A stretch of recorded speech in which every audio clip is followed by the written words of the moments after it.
Who told you that? Your Highness. New year, new me. Same deal.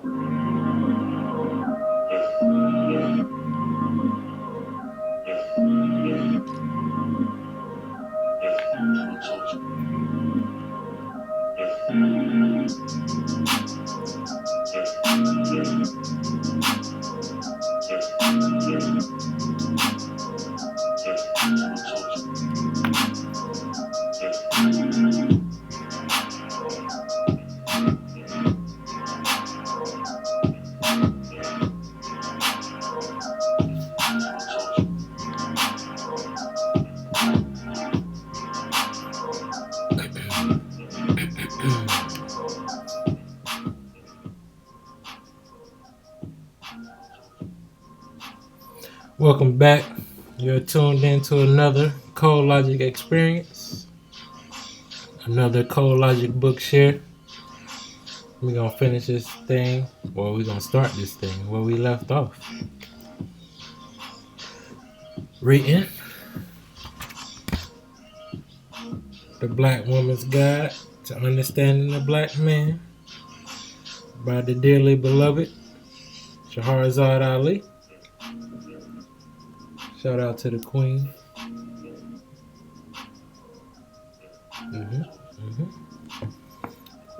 We left off on chapter 3, where we talked about appearance.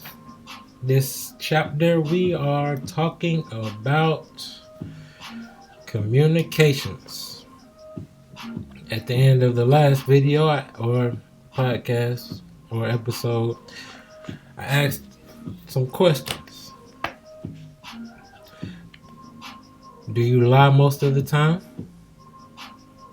Do you know why you lie? Can you talk without cursing? Do you curse in front of your elders? Do you curse in front of your children? Do you consider yourself intelligent? Why? And those questions are going to lead us into chapter 4, communications. And it goes a little something like this. The oral communications from the black man are a topic of concern study mostly involving attempts to decipher exactly what it is he is trying to say and what is his point in saying it. Complicating this issue are charges from his women that he is not open enough about his feelings, thoughts, and ideas. Many of them, even though, let me switch something up real quick. Let's see how I can do this. Just go that way. Come back this way.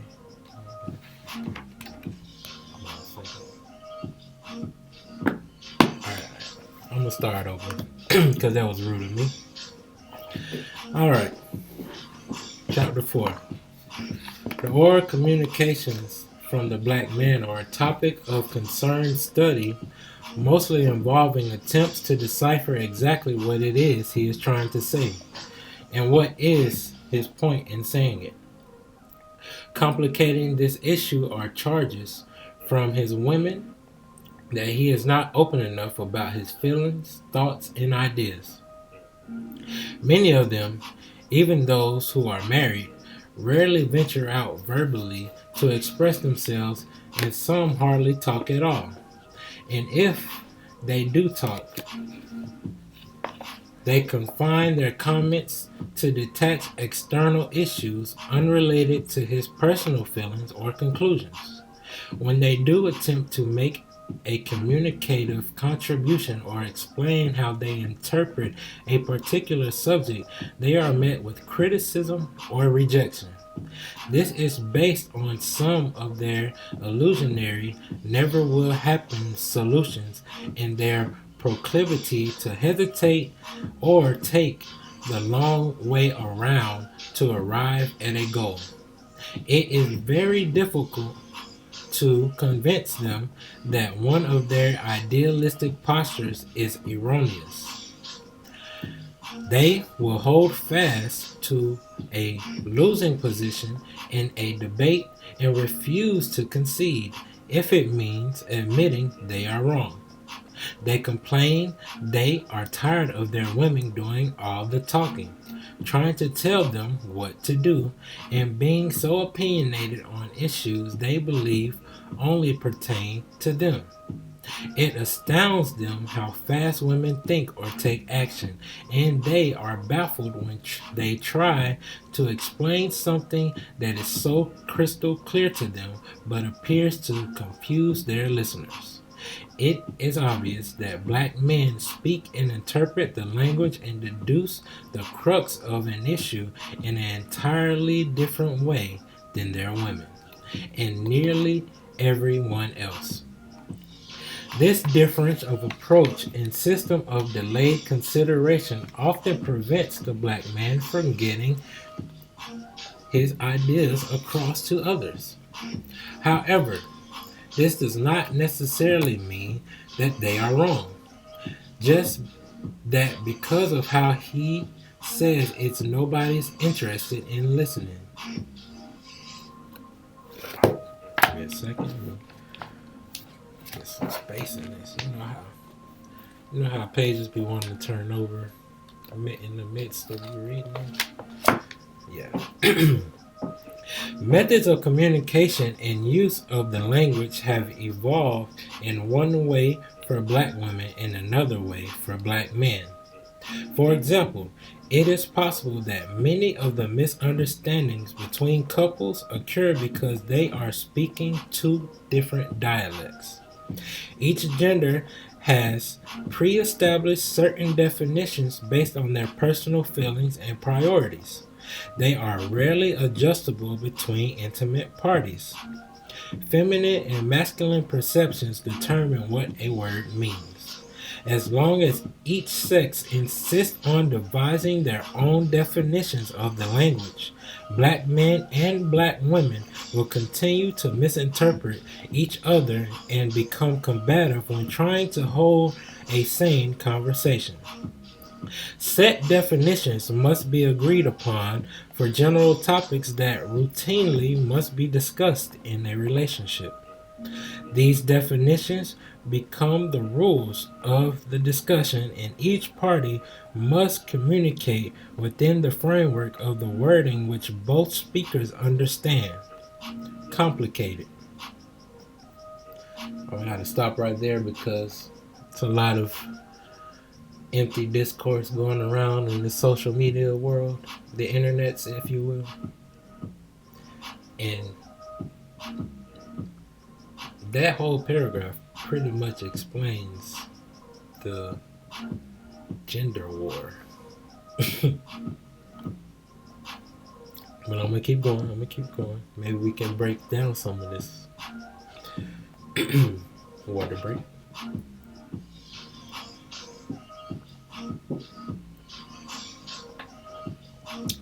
Words, breath sounds, and musical tones are all ways to communicate to elicit a response from another person.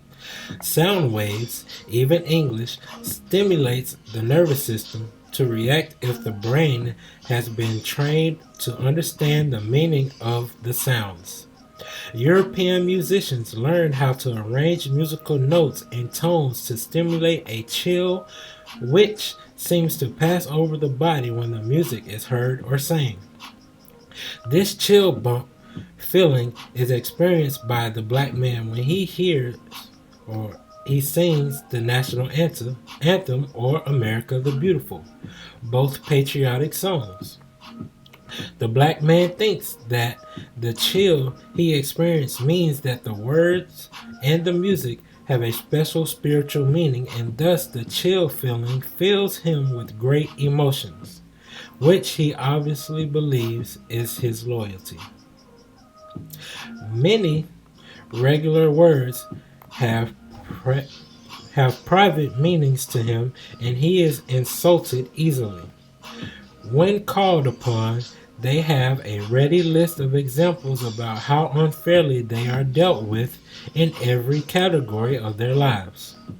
They demand the right to say anything about any topic they choose and expound determinedly on numerous subjects in which they believe their opinions are right. They think everybody else is wrong as hell. Communication is the best facilitated by the use of the oral sounds. Words are the vehicles that transport ideas derived from a particular culture, basically understood by those who speak it. The previous mentioned nonverbal communications also include body language. The experts say that when a person talks, only 7% of what they say is verbal, 23% is conveyed by body language, 35% by facial expression, and 35% tone of voice. If this is true, then all kinds of messages are being sent between black men and black women, mixed messages, and fleeting thoughts. English is not considered a complete language anyway. It was meshed out of a blend of words from the British, the Italians, the Swedes, the Germans, the Irish, the Jews, the Dutch, the French, and the Portuguese. More recently, Spanish and Asian words have been included. No parts of the black man's language from Africa are included in any translation of the mother tongue English. This puts the black man at another disadvantage due to the total elimination of his ancestral forms of communication.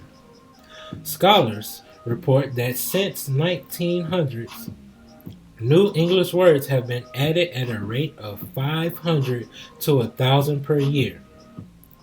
Dictionary editors say that 300,000 words, the meanings/definitions of over 200,000 of them have been revised, changed in the past 20 years.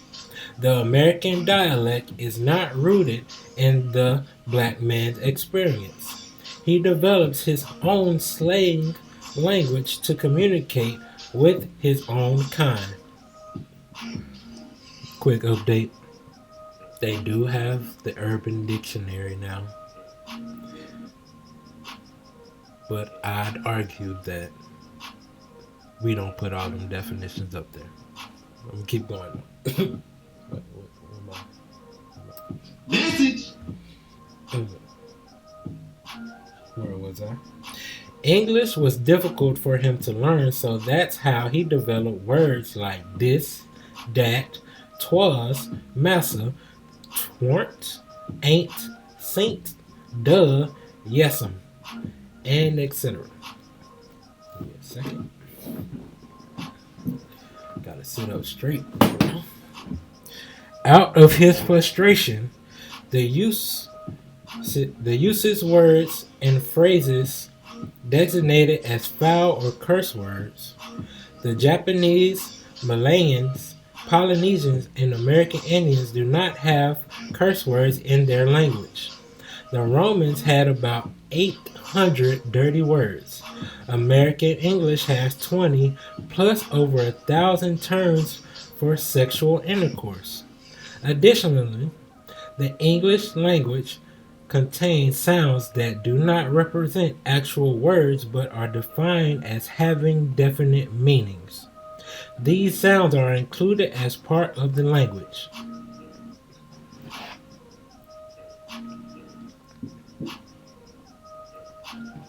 Examples are 1. Uh-huh. 2. Uh-oh. 3. Psst. 4. 5. Tisk, tisk, tisk. 6. 7. Huh?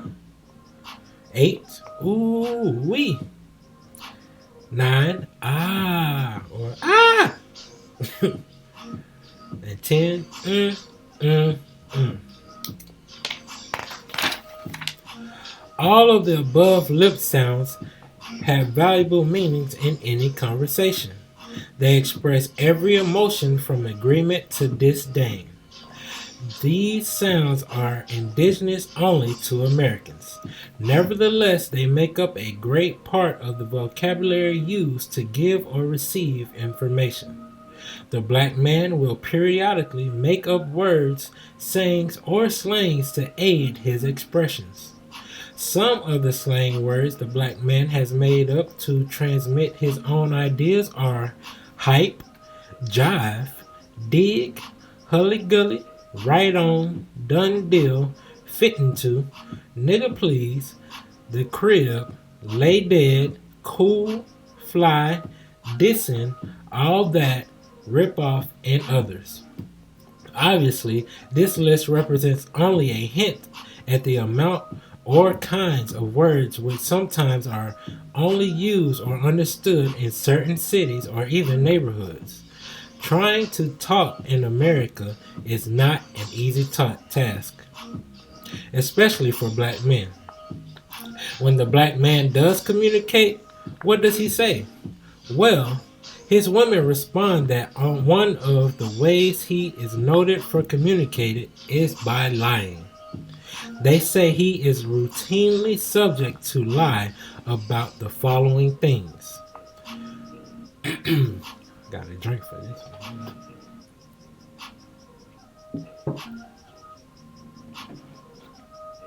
One, how much money he makes. Two, how well he can play or played a sport, basketball, football, etc. Three, what his position or job is.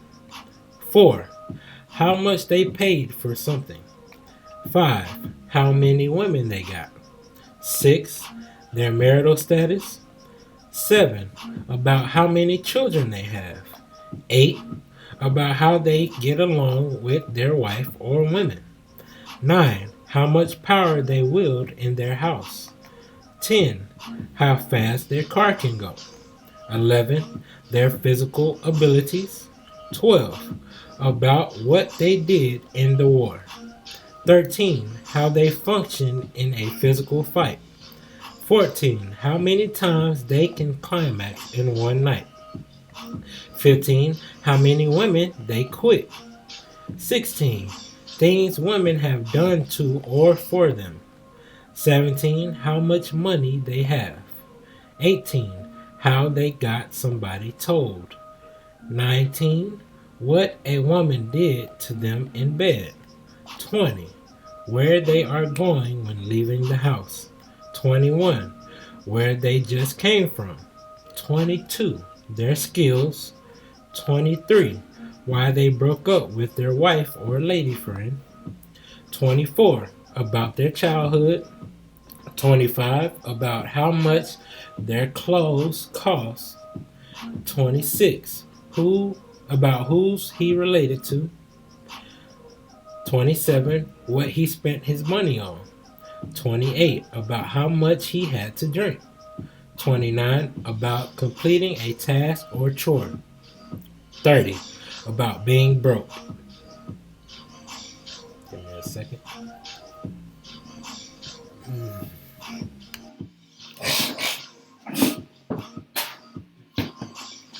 Excuse me. Excuse me. And as suspected, the list goes on and on. His lies are connected some way to his trying to earn respect and keep the peace, gain recognition or admiration. He says he gets in more trouble with the truth than he does with the lie, so he has adjusted his life to include a repugnance for absolute truth. His infamy as a habitual liar with his women has garnered him a reputation of having diabolical intent to defraud. His women say that lying is apparently a singular black male phenomenon. He mainly lies to get out of trouble and to avoid punishment or disapproval. They shudder at the thought of their women catching them in a lie. They feel completely defenseless when they get busted. Their reason for telling so many lies is to avoid the consequence of being honest. Then his guilt causes him to worry. Worry gives him anxiety, and anxiety leads to weariness. Thus, he is tired. Lying is a negative defense habit that creates distrust and suspicion in his relationship. Sometimes he is able to joke himself out of getting caught in a lie, and he manages to explain it convincingly or resort to more serious tactics depending on the seriousness of the issue, and he will cry real tears. Whenever he is caught in a lie, he knows he has two emotions going for him. One, the unwavering desire his woman has to believe and trust in him. And two, a man crying brings out the material instincts of a female, and she is more apt to forgive him. The crying tactic is not really the unconscionable. The crying tactic is not really that unconscionable, if one considers that to the black man with rascal tendencies to lie, tears fall within the sphere of being a handy, distracting survival tool. Many times his woman listens to his weak explanation until he finally stumbles on one she can halfway settle with. Whether his use of lies is an innate defense mechanism or a wicked character flaw cannot easily be determined, because most of the time his woman knows when he is lying anyway. The black man has a history of being daring, taking risks, and testing himself in many areas of endeavor. It could be that lying provides him with a warped kind of challenge that requires him to be quick on his feet and always ready to meet the moment and wiggle out of conflict based on his own ingenuity. And when he gets away with a gigantic lie, he can anoint himself the winner. Albeit, this is a strange way to achieve self-worth, esteem, or confidence. Taking responsibility to defend the truth is more emotionally difficult and takes a much longer time to settle. Until he works out his lying problem, his communication void will persist. Lying has seriously damaged the credibility of the black man. So how does he react to the truth? He claims that his woman can handle the truth very well, but the black man does not assimilate with it any better than she does. He thinks that he has never received any reward or satisfaction for telling the truth from his parents, friends, or his mate. So he figuratively pats himself on the back every time he outwits an opponent with a masterful, superior lie. There are many truths that he will not acknowledge about himself, truths which are verifiable according to his own original nature, but have become distorted and perverted. Some of the daily issues he refuses to recognize as true are. One second.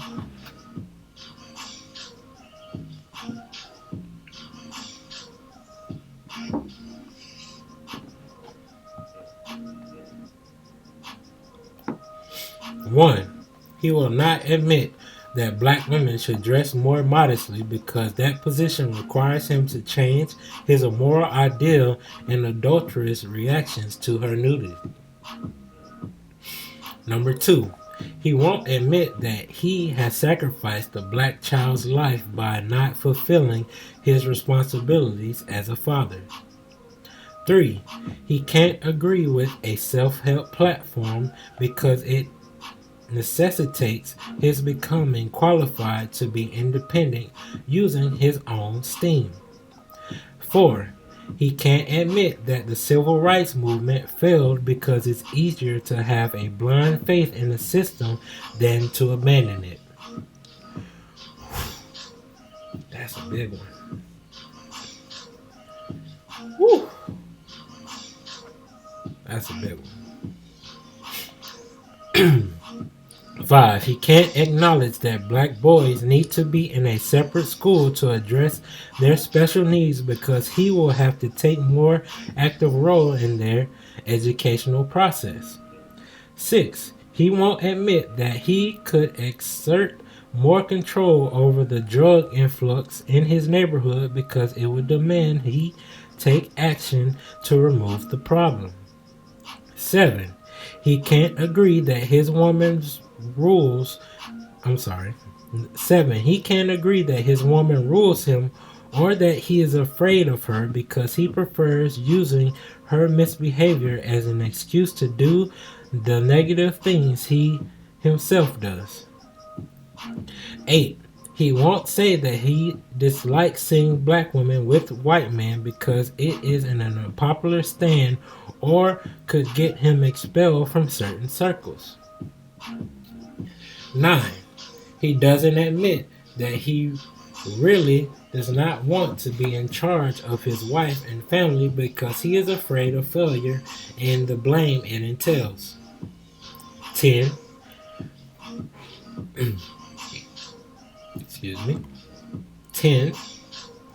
He can't admit that the real reason he's angry with the agents who buy and operate business in his own neighborhoods is simply because he doesn't know how to operate a business himself.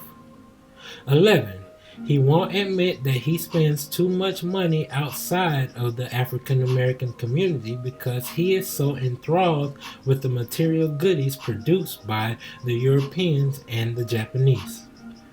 12. He can't accept the fact that white folks are never going to give him reparations or apologize to him for how badly he has been treated after slavery because he feels like a chump. 13.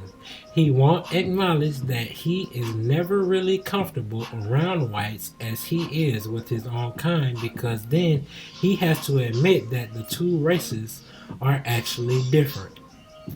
14. He can't admit that while he publicly claims to admire Nelson Mandela or Malcolm X, that he's too scared to make a moral judgment and stand up for what he believes in like they did. 15. He certainly can't admit that he would like to have two women because he has been convinced that it is wrong and unjustifiable. 16. He can't admit that it's wrong for black men to be homosexual because he doesn't want to offend anyone or force his values on others. Plus, he's not sure on what basis he thinks it's wrong. 17. He can't announce his feelings of helplessness because he thinks that he must always impress others of his massive strength even when there's no proof that it even exists. 18. He can't admit that he doesn't know how to express his black culture other than wearing African clothes or symbols. 19. He can't admit that he has wasted a lot of time believing in the chasing rainbow-colored dreams that never materialized. And 20, and finally, he can't admit that he no longer has any confidence in the American political system as a solutional base for his problems because it would require him to develop independent strategies to reach his own goals. Whew.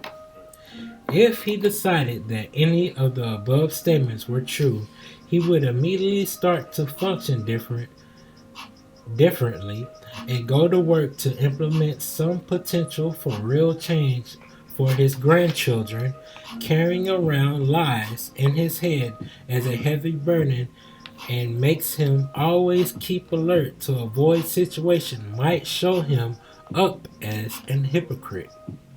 Another way he gets out of being confronted with his lies is to drop out of sight for a while, just disappear completely until he thinks its importance has blown over. He is good at ducking the truth because it condemns him and exposes his masquerade of being honest. He lives in a perpetual state of fear of being attacked. Exactly what is he afraid of? He is afraid someone might kill him, take something from him, steal his car, take his women, blow his credit. He's scared of being found out, of losing respect, of moving too fast, of forgetting something, of dropping dead from the pressure of having people depend on him, or getting caught. He is afraid that he will be arrested for something. He is afraid of losing his job, and he is afraid that things are getting progressively worse. His fears cause him to hesitate. He complains too much instead of acting. What does a black man do with his frustration and pent up rage or anger? Sociologists say that familial deprivation and lack of cultural contact leads an individual to instinctive hostility and aggression as a byproduct of these vacancies in their development. Much of the black man's anger is dammed up inside of him. His inability to understand or modulate processes in Western civilization and the intimidation of racism has led him to distrust and fear, which is the basis for his anger. It is now flowing in his veins as a conditional reflex driven by every genetic drop of DNA in his body. He is outraged. His ego has been violated. Many of his hostile reactions to social conflict result from past small failures in varied situations. He often turns his anger on those closest to him. The overbearing contact of inner city or project dwelling black males stuffed into cramped quarters brings about fatigue and importance. They have not been trained to channel their anger to healthy nonviolent outlets. The only harmless activity he knows of to avert some of his aggression is through sports. This no longer works as many black men wind up killing or injuring each other over sports games. While they claim the threats to their survival are external to their own communities, in many cases this is where they express their disappointment and rage. When mammals of the same species become alarmed when danger is near, they press together for safety. But because black men have eliminated all ties that bound them together, they turn on each other. Animals show their beastly unselfishness when it comes to the good or preservation of the community. Black males spend a lot of time plotting and planning how to kill or hurt one another. So when claims are made that black men act like animals, they do not, because animals show more love and respect for each other than black men do. Animals have unity. They all live the same way, eat the same foods, maintain the same breeding techniques, and care for and train their young. Black man communicates his aggression sometimes randomly. I'm sorry, let me start that over. The black man communicates his aggression, sometimes randomly, on innocent victims as a sort of a death wish. Every mammal resorts to self-defense when concerned, or I'm sorry, every mammal resorts to self-defense when cornered with no way to escape. This is what the black man experiences every time he fails at trying to better himself, provide for his family, or get something, and is blocked from doing so by abject racism or rules made up by people he has no control over, or when he is disqualified based on a trick or legality he wasn't told about. He does not know how to resolve these conflicts and maintain his manhood. Anger and conflict are said to be two different things. Conflict is the problem and anger is the reaction to it. So he implodes for as long as he can and then explodes out of desperation.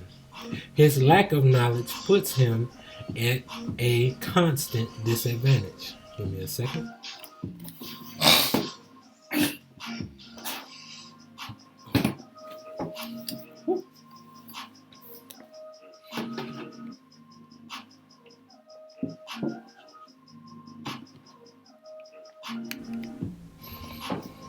The black man's hostility against other black men is more clearly understood when one realizes that the urge to fight is quicker to be expressed with familiar people in familiar places. The middle of the black man's territory is the most likely battleground for a fist war. Because of the psychological advantages of his own turf, the home court, the further he travels away from home, the less likely he is to voluntarily go on a warpath. This also explains why he raises the most hell in his own home and charges so hard in his own backyard. All of his pent-up, misdirected anger validates the stats, claiming he has a 5 to 7 times greater chance of being murdered than a white male. Out of every 1,000 white males, about 11 will die involuntarily. Out of the same number, over 110 black men will die of violence, usually at the hand of another black male. Warning them about their likely endangerment doesn't provoke the desired reaction because they have no value for life. The life they know about is filled with disappointment and powerlessness. He is living in someone else's house and is forced to obey the house rules and restrictions because he has nowhere else to go. There have always been and will continue to be black men who claim they are so fed up with the injustices done against blacks that they resort to violence and say they want to wage physical war with America. These black men are the biggest fools of them all. Gun studies say there are more than 200 million firearms in the USA. The bulk of these are owned, assembled, and distributed by white males. Let's consider the basic requirements for any nation to wage war on another government. Certain institutions have to be in place, especially to pass the first lick. The minimal needs are 1. A military budget, 2. Vehicular mobility, 3. Material suppliers, 4. High-tech weapons, 5. Trained soldiers, 6. Food and medical care, 7. A communication system, 8. Supportive allies. The following is the black man's status regarding the above. Number 1. Budget. Most black men have a difficult time pulling together their rent budget. They do not own a bank and are not known to pool their dollars for major purchases because they do not trust each other with money. Wars cost money, and black men will never be able to beg enough donations to finance such an extreme, destined to fail, naive ideal. Number 2. Mobility. Cadillacs, Benz, BMWs, and vans are of no value in a war zone, nor can they take the place of a tank. Blacks own no airline, have no helicopters, and view trained pilots would jeopardize their position at major airlines to fly fighter planes for the black man's war against America. Guerrilla warfare on concrete will be difficult. Number 3, supplies. Only a few black men qualify as manufacturers in their businesses. They do not have a central warehouse to order ammo, equipment, clothing, helmets, shields, or any of the incidental items needed in a war. Neither do they have offshore contacts to have stock drop shipped in. Number 4, weapons. Black men do not have nor ever will be allowed to have enough firearms or contracts to stockpile the kinds of weaponry and explosive necessary to pull off a military coup against the American government. A few 22s and 38s, shotguns, and several automatic weapons are not sufficient to attack the most powerful warring nation on the globe. Number 5, soldiers. Black men have never had but two organizations that trained them for military competence, and they are no longer in existence. And when they were, the majority of black men disagreed with their theories about preparing themselves for self-defense. They have no sane trained generals or necessary personnel. Plus, they will never be able to convince black men in any sizable numbers to voluntarily commit suicide for a cause. Number 6, food and medicine. Black men do not have a hospital controlled by them to take in their injured or wounded. They do not have the access to volume prescription medications either. Blacks get all of their food stuff from European producers who are stocked by European farmers. The black man buys all his food at a supermarket or fast food chain. All people who cannot even feed themselves independently have no business ever considering going to war with a nation providing them with food, clothing, and shelter. The USA could win a war simply by starving them to death and blocking the doors of KFC. Number 7, communications. Black men use home telephones, car phones, and phone booths to contact each other, and most are operated and owned by AT&T. Most black men do not even have a CB or walkie-talkie. If they started the war in California, they would have no way to know what was happening in NYC. The only people they could communicate with be those they could possibly physically reach out to. Number 8, allies. Black men are not militarily affiliated with any foreign governments.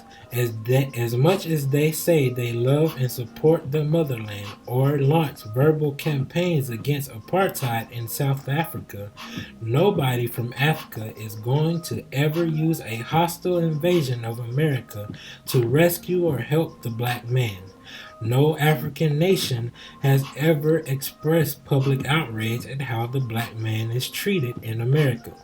Black men do not qualify for recognition as a nation because they are dependent upon the USA for all of their needs and are not nationally recognized, nor have they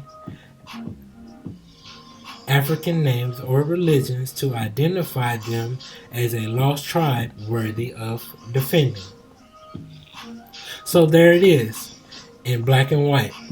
Black men are not qualified to prepare or prepared to go to war, and in any attempt as such will end in bloodshed and humiliation.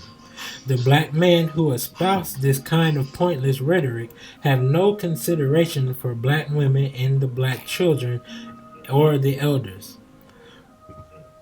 The black man is not divinely defenseless, but he would be delusional, psychotically so.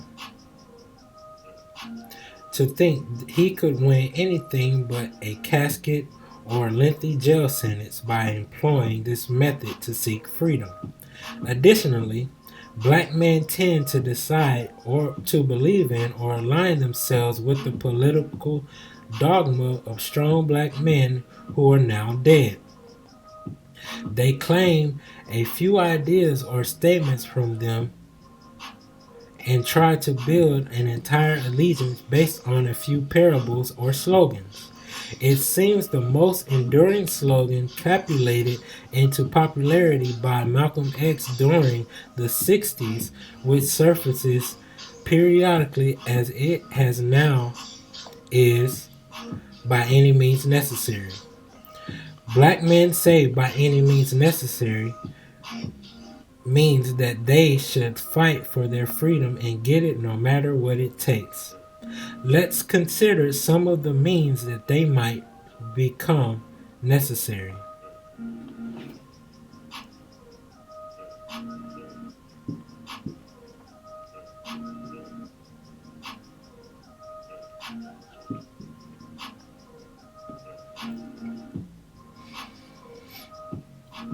It could mean that black men must quit their jobs working in the system, abandoning all their credit cards and default on their car notes in order to give full attention to important issues in the struggle, like pooling their resources and energies to form independent businesses, school, and food distribution systems. Number two, it could entail black men to stop going to church and to study their own cultural religion, give up the slave master's name, and work daily to figure out how to get along with each other. 3.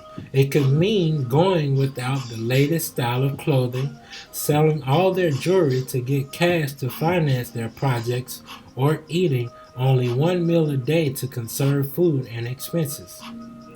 4. It could mean that black men have to start taking black women off the streets who are living immorally and claiming some of the black babies and youth who have been left in agencies to keep them from being absorbed in cross-racial adoption. 5.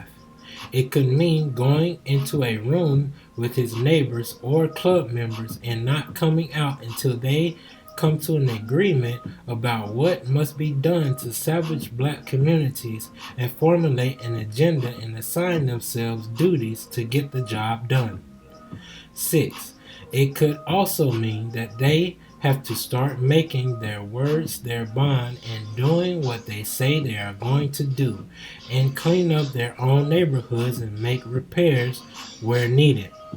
This would include policing their own areas and making them safe and clean places to live.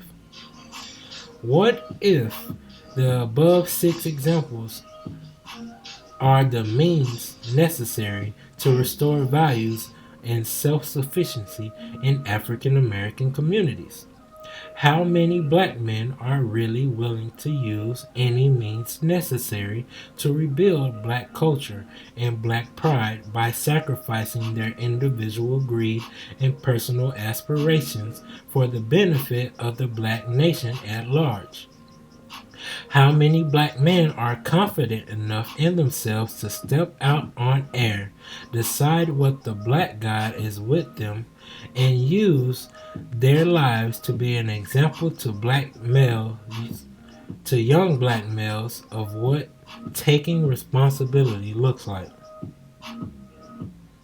And how many black males are serious and concerned to the point of standing up for what they think is right and try to build something that they don't ask the white man to finance?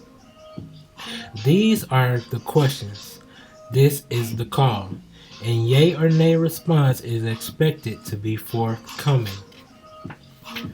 So the next time a black man is found or heard elaborating on what blacks should do to get out of their predicament and reestablish values in the black family to save the children, ask him to read this chapter, take positive action, and suggest he hush and stop fooling himself.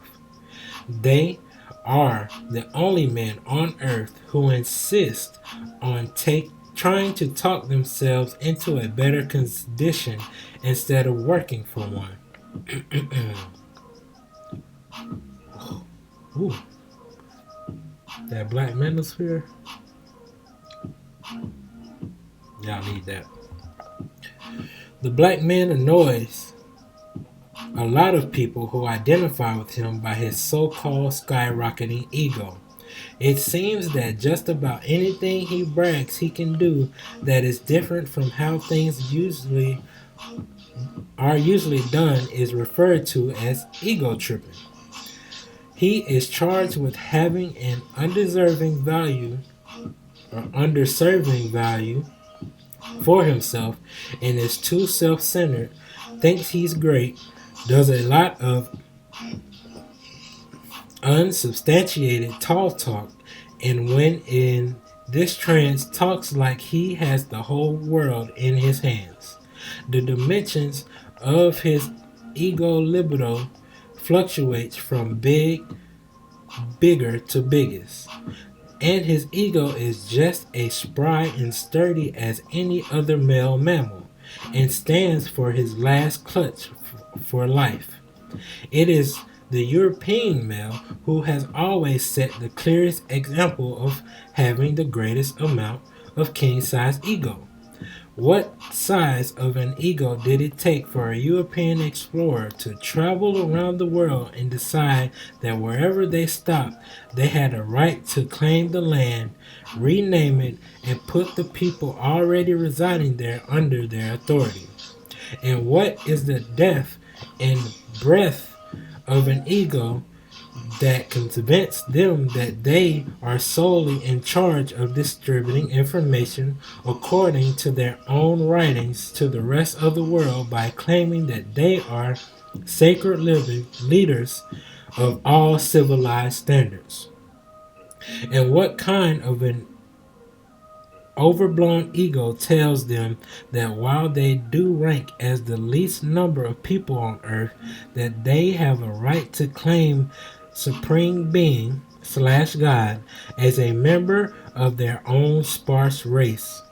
If anyone has exaggerated their worth, powers, or desires, it is the white man, not the black man. And then these same self-proclaimed world leaders had the nerve during the conflict between Iraq and Kuwait to rush to Kuwait's side expressing human life in order to gain control of another territory. Saddam was charged with invading Kuwait, plundering their villages, enslaving the men, and raping the women, taking control of their natural resources, and staking claim to the entire area. Saddam was further lambasted for accomplishing all this by brute force, trickery, and sophisticated weaponry. Ironically, Saddam's method exactly parallel with the war tactics used by the white man when he claimed to have forced or found America and set upon the Indians with a vengeance. It was the same cowardly, self-serving egomaniac that was used by the Dutch, the British, and the French in Africa, Australia, and multiple surrounding islands. There is absolutely no difference at all. And the white man has the nerve to get misty-eyed and sentimental when singing the national anthem and experience great pride at overpowering American soul and building his own civilization. This is the kind of disregard they have for all other life forms of human life if it doesn't look like them. Even in territories around the globe where they number the least amount in the population, they are in charge. They are the rulers of any non-white peoples in the area. The question is, who gave them the right to claim the whole earth as theirs and to be boss over everybody else on it?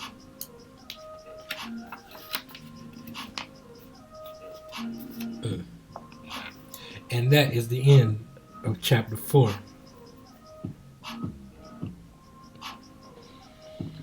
Oh, it's a lot of talking in that. Niggas gotta stop lying, stand on their word.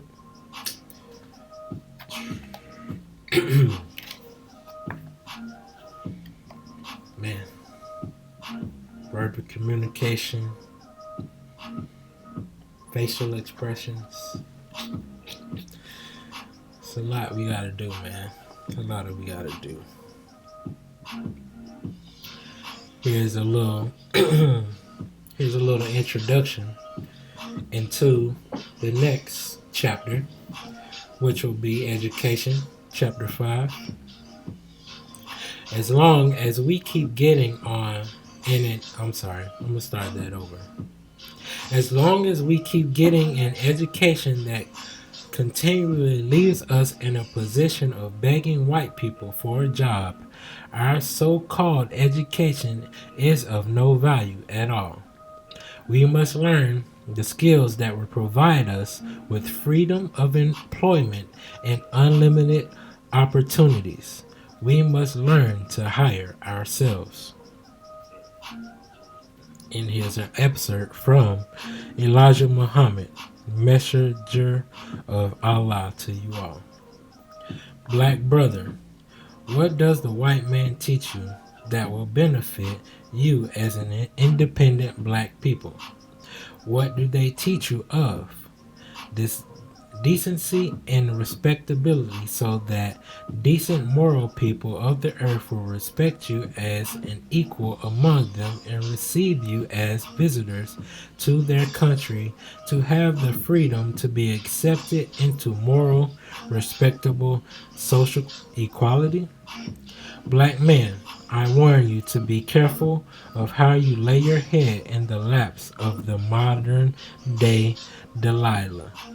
Do not be prey to Delilah and her army of white men who are against you.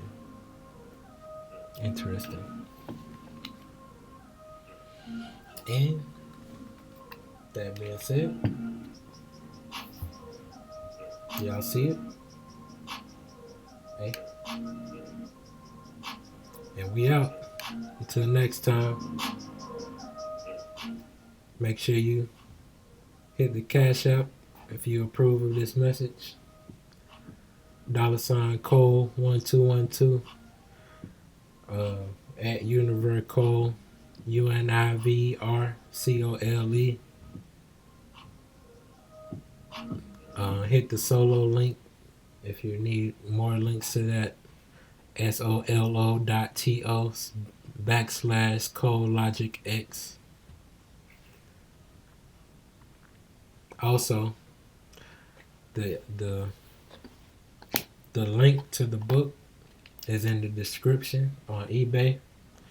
You can also get it on Amazon, but she prefers eBay because they take out less residuals. That being said, we out.